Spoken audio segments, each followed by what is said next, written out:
And I like now to introduce, as a member of the parliament and a speaker tonight, Joar Nango, one of the artists of Documenta 14, who's coming from the Sami communities of Norway, and that he will present to you his work. Thanks.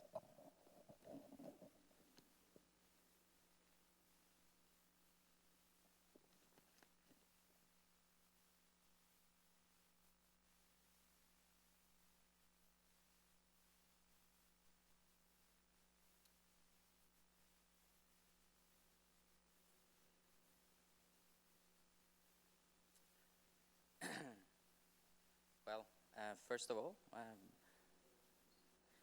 I would like to thank you so much for the invitation. It means a lot to be invited into, especially to this parliament, uh, and especially since the topic deals with joy. As an indigenous artist, I'm forced to deal with traumas and difficult questions concerning our colonized realities. So being invited into a parliament with such a topic makes me feel seen. Because as an artist, I'm trying to work around these traumas. I'm trying to incorporate humor, and I also try to create inviting energies in my artworks. I took a sauna with a friend this weekend, and I told him I was going to have a presentation in this forum, and I asked him for a little advice. And he told me to start with something personal. So this is a photo of my grandfather. My grandfather, Per Nango. He was a Sami reindeer herder living in northern Norway.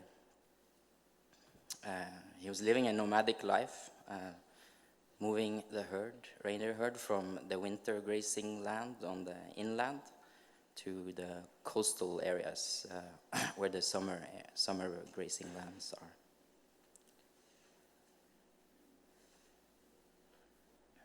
As an artist, I've been very interested in these movements, in this nomadic conception of space, especially. I'm very interested in how territory or an idea of home can exist over such a large span of geographical land as it does for the Sami reindeer herders. It creates a different way of dealing with materiality. And these connections between materiality, movement, and space is the core interest of my work. How do I switch the slide? Okay. So I thought of taking the invitation a little bit literally, as I always do. And I want to talk about two different aspects of my work that I somehow think resonates with the topic of joy. The first is the competence of improvisation, and the second is something I call participation. And these two topics, or methodologies, you could call them, have been very present in the work I've done for Documenta, which is called European Everything. Yes. This is a Sami garden.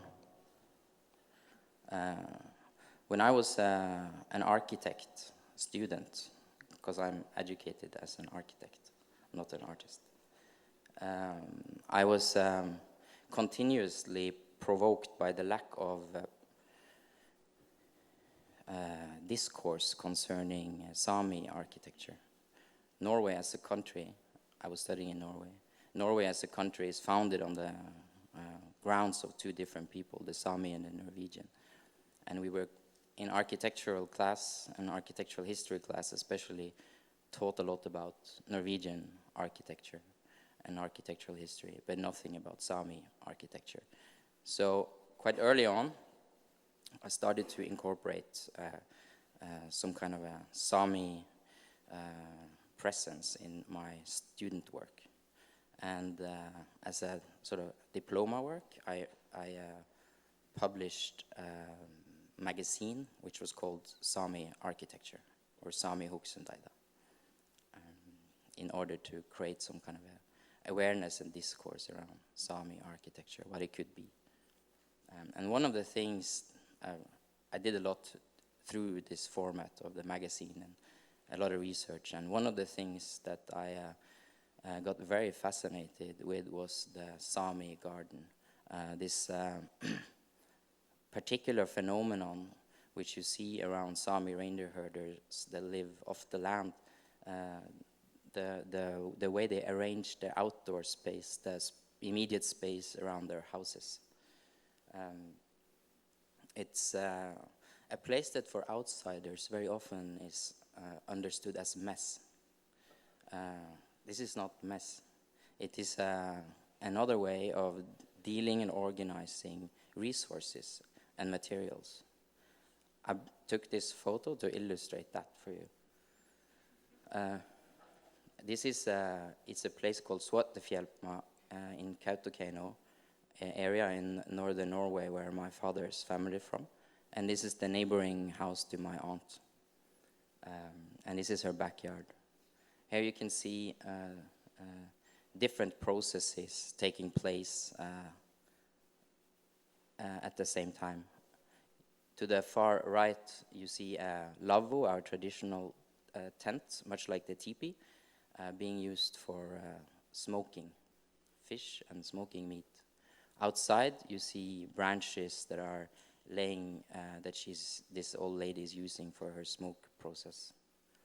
You see an old riverboat that is laying there waiting for its tar, fresh tar, for some fresh tar. And you see two old cars, which is her oldest son's spare part cars, both from the same brand, that he keeps there when he needs extra spare parts for his newer car. And you see fishing nets hanging to dry. You see old windows that are going to be used in a turf hut being built next summer, perhaps. And you see wood sheds and materials scattered around.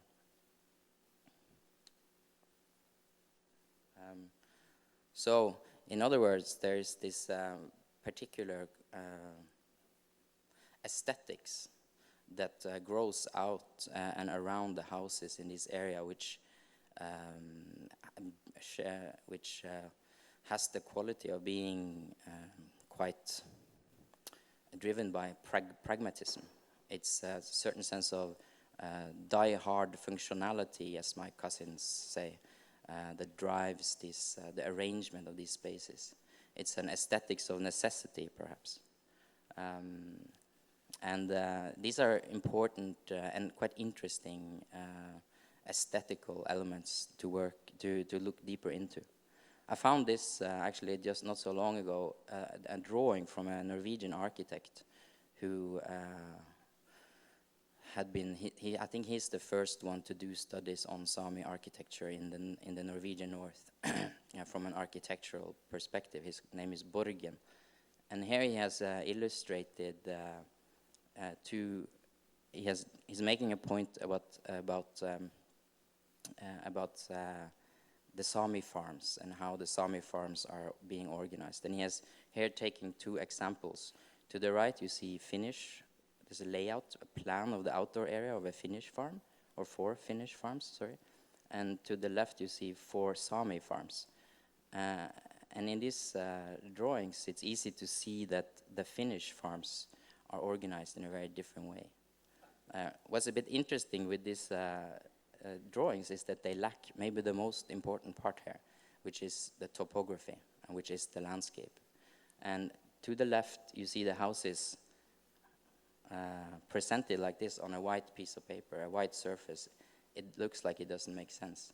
But if you knew which qualities the landscape which these houses are placed on, it all makes sense. Because there's a creek running through the farm. There are sun directions and wind directions that have made all this decision for placing the houses. So I think that that was a bit interesting to show. Yes.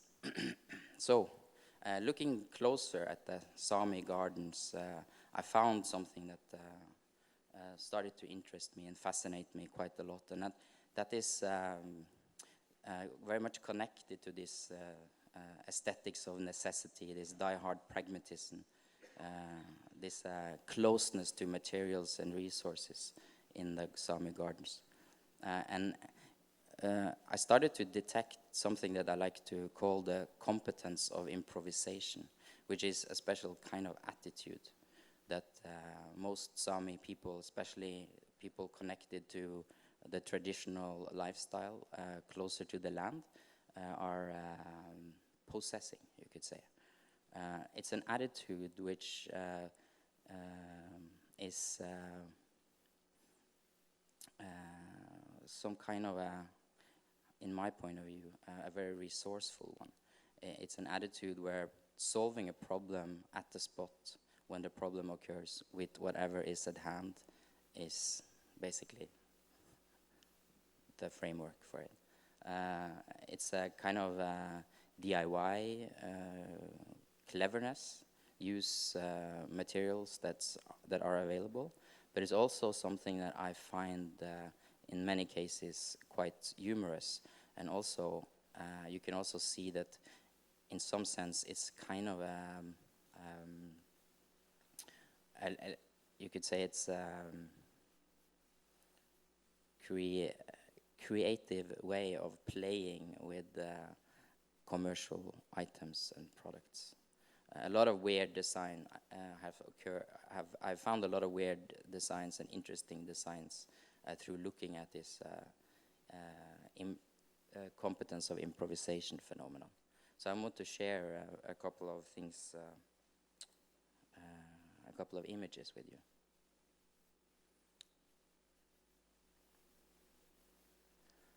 Some of these examples of competence of improvisation can be quite they can be quite brutal in its aesthetic appearance. Here is a barbecue that's from Auchi in Kautokeino that is made from an old oil barrel, a part of a refrigerator, and a child carriage or child stroller. Here's another quite charming example. That this is my father to the left, and here him and his sister, when they go fishing in the river, they don't have a life vest, but this is some makeshift solution that they have in a very playful way been using for years while fishing. It's a life vest made from two old buckets of soap and 2 bags to store the wood in. Here's also a quite extreme example from the Russian side of Sami areas, which is an old Aeroflot airplane that has crash landed. It's used as what they locally call a zeni, which is a combination of an entrance area and a cold storage. There are also some interesting stories that appear through looking at this, especially this the recycling of materials and this sort of the surplus flow of materials especially connected to large-scale industries. And here you see two examples where this particular yellow plastic have been used in two traditional Sami structures. This yellow plastic is surplus material used when the Swedish water company called Vattenfall have been building up large hydropower plants in the mountains of the reindeer herders, putting a lot of the reindeer herding grazing land underwater, which of course is a consequence of colonization. But here you see the herders seeing possibilities also in the midst of the disaster. And this yellow plastic, the Vattenfall plastic, is a very sought after material that a lot of people are even trading, I've heard, in these areas, because it's far up in the mountains and there's not so much available waterproof material. Another example of the same, this is from eastern part of Finnmark, northern Norway, where there's a big iron ore mine. And here you see a part of a tooth from an iron ore digging machine, which is used for weight, to weigh down the fishing nets. So you find them a lot of places.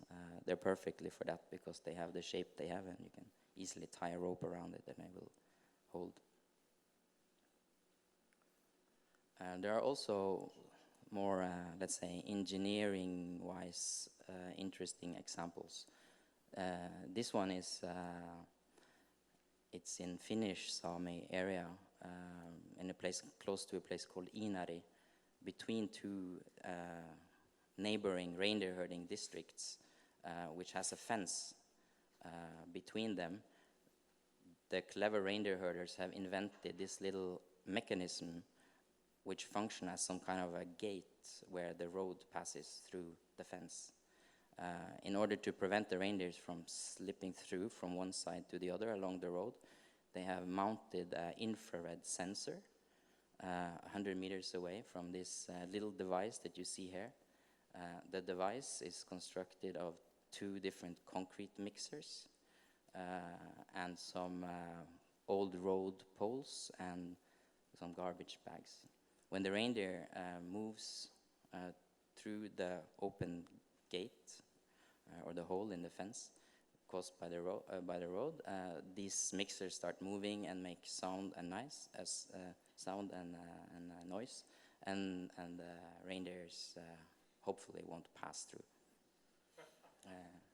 I think this is also a very interesting example of what is of seeing solutions in also products available commercially. In this case, at the hardware store also.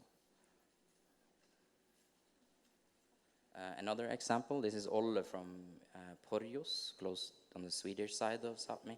He has here invented a water heater made from an old stove, using the heating elements from the stove to heat the water. There are also the more sort of delicate and sensitive variations. Here is, well, it's self-explanatory, a rubber hose used for to make a gentle touch to the cold metal on the gate. Here's this is a kind of like a toilet when you're out fishing on the ice. Not everyone is comfortable with the exposedness of what you have to do. And in this case, some gentlemen have flipped over to snow sledges to create a little private space in the middle of the open, exposed, cold lake. This is also a beautiful little example of how you can use beer caps to decorate your illegally built fishing hut while waiting for the fishing nets to catch fish. It's also interesting to see how many of these inventions sometimes become like not, I wouldn't call it, they become almost like an archetype. So people start copying each other, and it becomes something that spreads out through different areas, and it becomes a typology of design. In this example, this is Juha from the Finnish side of Sápmi again, from a small place called Vuotsu. He's showing me his smokery, which is an old refrigerator that has 2 chambers, which works perfectly for having the source of fire in the lower one, and then a small hole to the top where the fish or meat can hang to be cold smoked. The heat doesn't transmit, the smoke does. These are my cousin's fishing tools from the late 90s. In the village of Matse, where my family is from, they have been using what you call a throwing box for 50 years, which is basically an empty can of fish balls, usually, and a small birch stick as a handle inside, and the nylon rope rolled around. Yeah. Another typology is the discarded snowmobile belt made out of rubber. They're perfect as doormats in front of entrances. There's also older examples. This is actually a freezer. The way you can, or what I like about this image is that it shows also that this kind of knowledge also sometimes deals with knowing the climate and the landscape and how it works. This is a freezer because this particular stone will always have a lot of snow gathered on the side facing us because of the dominant wind direction when the snow comes, which means that this small little wooden house, which contains meat and leather products usually, will be covered with snow from early October until May, late May. Perfect for freezing organic material. Also, when you travel, you find similar things throughout the whole sort of northern hemisphere, the circumpolar north. And this has led me to sort of create a project together with a friend of mine called Silje Figenschou Thoresen, which is called the Indigenuity Project, which basically is an archive of all these things and also an exhibition and a small booklet reflecting over this phenomenon. Here's an igloo saw, which is an old, or which is a very regular consumer saw bought at a gas station in Canada, where the local craftsman who showed me how to build an igloo also showed me how to make an igloo saw by just cutting bigger cuts in the regular saw. And of course, you will only know this if you have eaten fermented whale roast meat with your fingers, but Heinz ketchup is the only product that takes away the smell.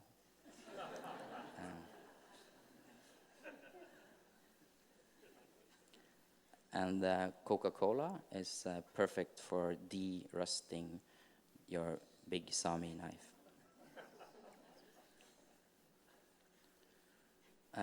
And also one of my favorite examples of the same kind of energy, but put really into a quite high leveled artistic expression. This is the bongo laika. It's a musician from my father's village called Matse, who was a famous joiker, using his voice to create music in an old, very old, traditional Sami way. And to accompany his vocal expression, he invented the bongo laika, which is an instrument that first was made out of an old broken guitar, which had only one string left. So what he did was that he put his feet on top of the guitar, and he took his knife and twirled the remaining string around the knife. And by pulling in the knife and hitting the string, he would be able to create a large variety of tones. Because the string would, when he pulled on the string, it would expand the resonate cage, which is the broken guitar. Yeah. We actually, in Athens, we invited one of his students to do a workshop with us where we built a similar kind of string instrument called the yoikanas. It's a little bit more advanced with 2 strings, but it's built out of a table. And that was, yeah, it was a very beautiful experience. Yes. Based on this research, this photo archive, and reflections and discussions I've had with people concerning this topic, and also quite inspired by a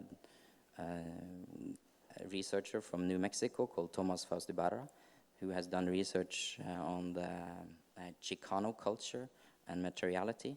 I made a small video work for an exhibition in Canada called the Indigenuity Manifesto. Instead of screening the video, I want to read the text for you. It's a text and image piece. The Indigenuity Manifesto. Indigenuity is a free attitude rooted in resourcefulness and adaptability, yet mindful of style and stance. Indigenuity is about survival and inventions. It's an archive of all different small acts of fixes and coping strategies used in the everyday life. Indigenuity is a response to lived reality, not an intellectual cognition. Indigenuity is not cultural authenticity.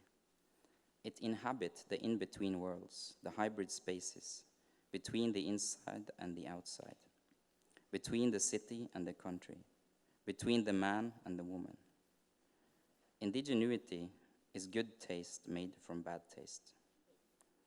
Indigenuity is to take the signs and symbols of our oppressors, make them our own, and mobilize around them.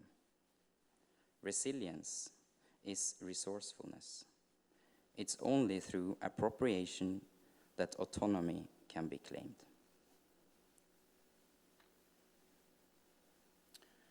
I was originally planning to make this presentation around my work for Documenta, European Everything.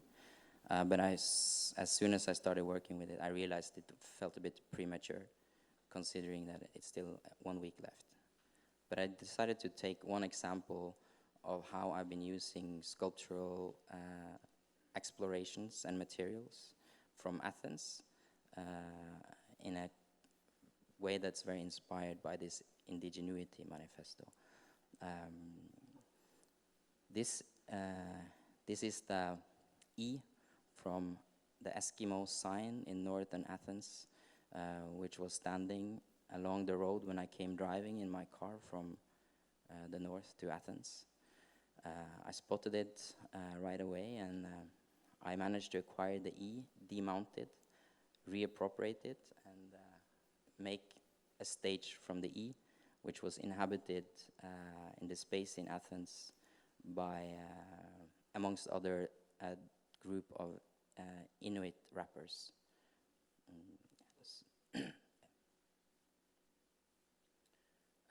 So, over to the participation methodology.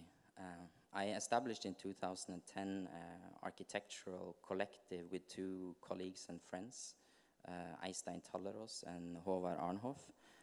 And we have since then been doing maybe 15-16 project, which explores the public space through temporary architecture, very much inspired by these thoughts of architecture as improvisation and with a focus on the social aspects of space, maybe not the material.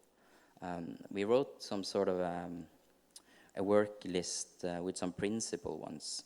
I don't know how valid they are anymore, but I found them earlier today and I added them, and they're in Norwegian, but I could try and translate them to you. So to give a little bit of a kind of an introduction to how we work with our projects.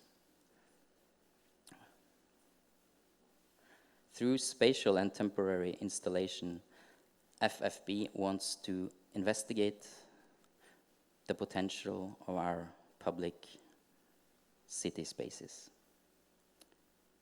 FFB wants to create an open and inclusive architecture freed from the commercial and neoliberal interests. FFB architecture is developed around the city's spatial diversity, and it's encouraging creative interaction.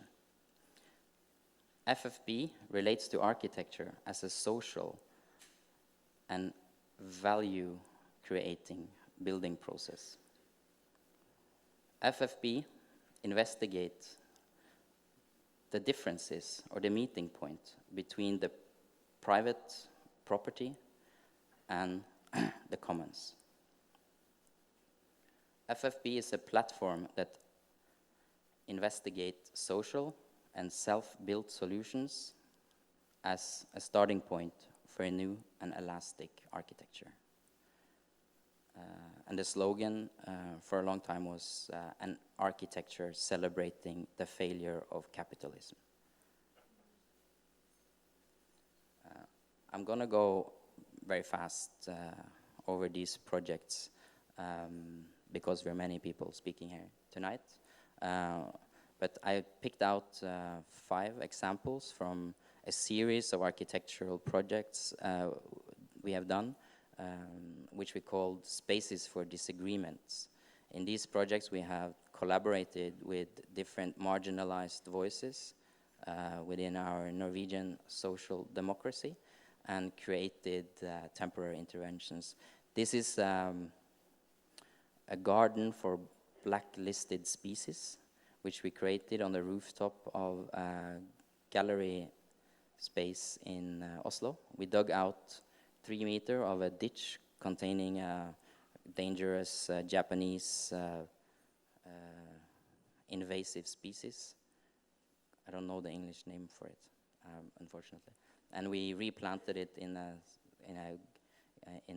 rooftop area in a gallery. And the access to the garden was through a staircase we built in the middle of the desk of the director of the gallery.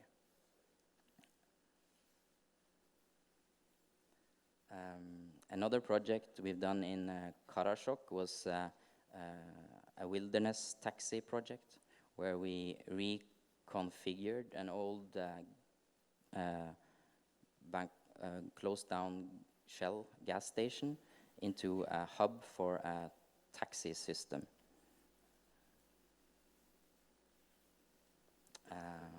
We've done a project where we were building a traditional Sami turf hut at the same time as we were organizing reading circles on 1,000 plateaus from Deleuze and Guattari in a humorous way, questioning the idea of nomadology. We've done a collaborative project with a performance troupe called Trollkrem from Norway, where we created a stage hanging from some trees for a queer performance festival in the public park in Oslo. The design for this stage was done inspired by a traditional loggery of Norway. And we even elevated we were exploring ancient ways of constructing and designing, and we also actually used the horse to elevate some of these structures into the trees. And last, I want to show a few images from the Norwegian Roma embassy, which was done in 2012, where this is probably our most extensive project, and for a period of 2 years, we collaborated with the Norwegian Roma population, which for a long period of time have been wanting and asking for a cultural house to gather the different families that are in a lot of conflicts. There are 4 big Roma families with patriarchal leaders that have a lot of feuds with each other. But they have been wanting to create a gathering space, but the Oslo municipality and the Norwegian government have been refusing to negotiate with them based on these conflicts that they have. But what we managed to do was to somehow, through not focusing on the shared space of these 4 families, we created a cultural house where we gave each of them their own sort of space within a time frame. We built, during the course of 4 weeks, a small cultural house for the Roma families with a small exhibition of the photographies from their families' albums on the outside. And then we hosted a 2-week-long cultural program inside the space. Yeah, it's a quite extensive project, so I should probably try not to say too much about it. Here are some images of some of the events that we had. What's interesting about this project is also that last year the government finally started the process of actually building or giving the Roma family this cultural house, and we were invited into the working group for that project, and I think it's and the Roma families say it themselves, that's largely due to this project that finally some progression was made in that case. Yes, thank you.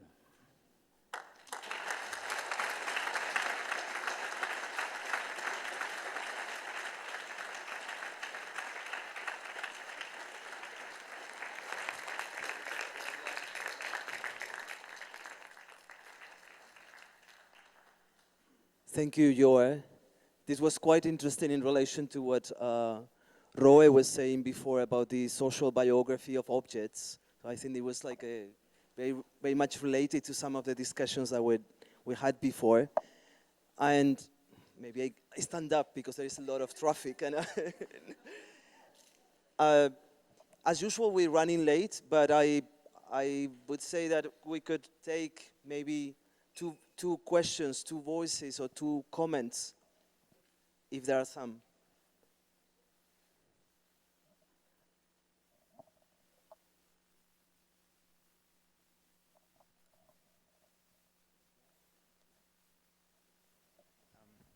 Hello. Hello. Hi, I'm Shaunak, and I really greatly enjoyed your presentation. When you were speaking about the competence of improvisation, I immediately thought back to a lot of instances that we have of this in India, where we have a different phrase for it called jugaad. I share this as a way of, because I think it's very important to find commonalities across very diverse locations and peoples, especially when they're spontaneously erupting from the peoples. For example, the tropline that you spoke about, the yellow tropline that is reused as a waterproof structure. The one that's used in India is blue. And artist Samir Kurvur has done a large set of illustrations and a book on it, exploring different usages in urban contexts. So really enjoyed this comment to share. Yeah, absolutely. Is it on? Yes, okay. Thanks for the comment, and that's something that I've been also exploring more and more, and I find it quite interesting to look at the sort of mechanism that this same phenomenon has in urban context. It's quite different, but it's also very interesting. But that's a chapter that for me is still a little bit new to look upon. But yeah, thanks. Thanks, Joar. I wanted to ask you. I know you said it was premature, perhaps, to discuss the projects that you've done here in Athens and in Kassel, but maybe to share a little bit about your Roma collaborators in the project, because that may not be, completely visible for the audiences that are coming in. And I remember how key that has been to your work, and also meeting some of the people you worked with. There was one member we met who was working with you during the install in Castle, and I just felt it was quite an important facet. Yeah. So parts of the, I'll try to be short.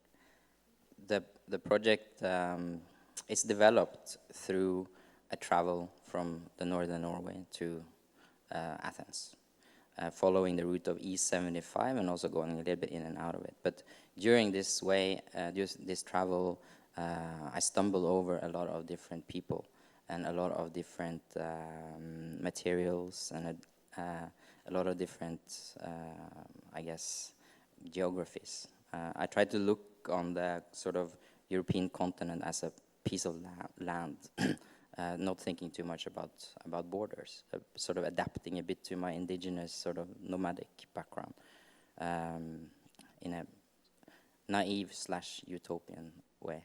And one of the places that I spent quite a lot of time and that really caught my interest, partially because of this Roma history that I have, to work with the Roma people is it's something that somehow never really leaves you if you start working with this topic.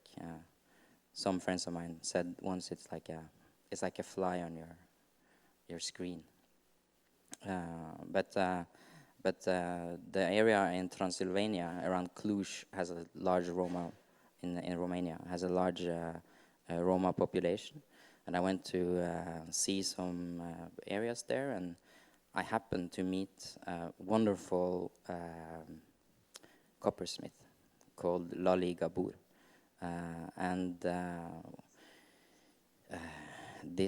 One thing led to another. We also went and slaughtered the pig and was taught this traditional way to do that. And we brought half of the pig to his family, Lali Gabur's family. And since then, we have been very good friends, and his mother calls me her son, which is very sweet.